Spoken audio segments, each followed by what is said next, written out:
Okay, today we'll be discussing about plasma. A little Googling shows that plasma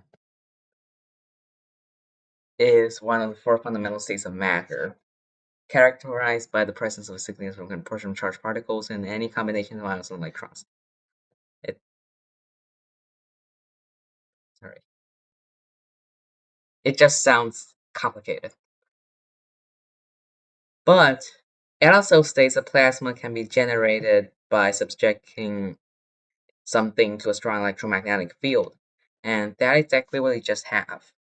It's a microwave. So it's actually pretty easy to generate a plasma. We just have to microwave something, specifically a grape or two. For the demonstration, I used a single grape cut nearly half. So it's all the way through the flesh, but still preserving a little bit of skin that connects the two halves. In a moment, you'll see the importance of disconnecting a little bit of skin. Let's check out the demonstration.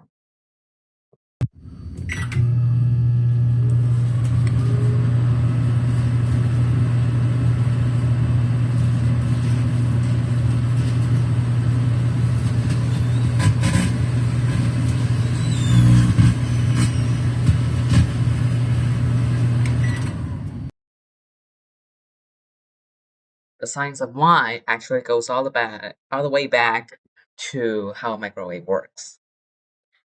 I've already done a video about that and I have posted a link on the description, so let's jump on those and focus on grapes. The average wavelength of a microwave in a microwave oven is about 12 centimeters, and a grape is about 1.2 centimeters across. This creates a weird relationship. For all you physics folks, you must know that when a wave of wavelength similar to the diameter of some spherical object is going to hit, is going to create some weird things. As we can see from this diagram, on the top row, it's two separate grapes in the microwave. The top left one shows two grapes, and the middle one is an IR diagram, which is mapping heat.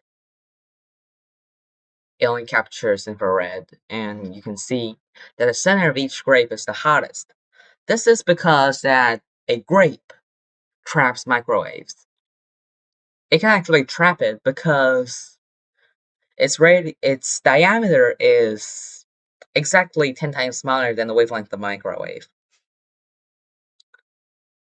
And because of the texture of its skin. So it's actually able to make the microwave shrink until their wavelength is exactly 1.2 centimeters. So that it has the same wavelength as a grape, and which is why weird things happen. On the top right is the energy density diagram, which shows how much energy is in each grape. As you can see, it's still in the middle. It's still where the heat is. On the middle row, that's two grapes placed closely together. Closer, but not touching. And in the heat diagram, something is definitely happening. It's happening. The heat is getting moved to where the grapes touch, or nearly touch when they're closest. And the energy density diagram shows this even more. The part between the two grapes is having a higher energy density. And diagrams G is two grapes touching. And H is telling us that where they touch is the hottest. And diagram I, where they touch is actually of the highest energy density possibly recorded on its diagram. So, conclusion, it's very hard in the middle. Also, that the skin of the grapes is pretty important. It contains sodium and potassium ions, which are actually loose and contains a lot of these two, where they can be ionized. So this creates a plasma. So back to the grape experiment. In this frame of the grape video, you can actually see that the plasma is forming between the two halves of the grape, and it's a little sharp on the bottom. And this is why I kept a little bit of skin between the two grapes.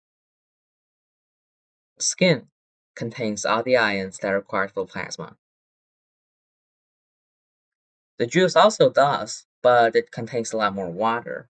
If you attempt to cut the two grapes completely in half and put them in the microwave, they'll just start boiling. The water just starts boiling. And a few seconds later, what you have is a burnt microwave that contains some burnt grape syrup that is also semi-caramelized, which is definitely something you don't want. It might also trigger a smoke alarm, so don't do it. So now you've mastered how to make plasma with a microwave. You can now like this video and subscribe my channel for more science videos. And don't forget to give your family members some show off and post the results of that in the comment section. So see you in the next video.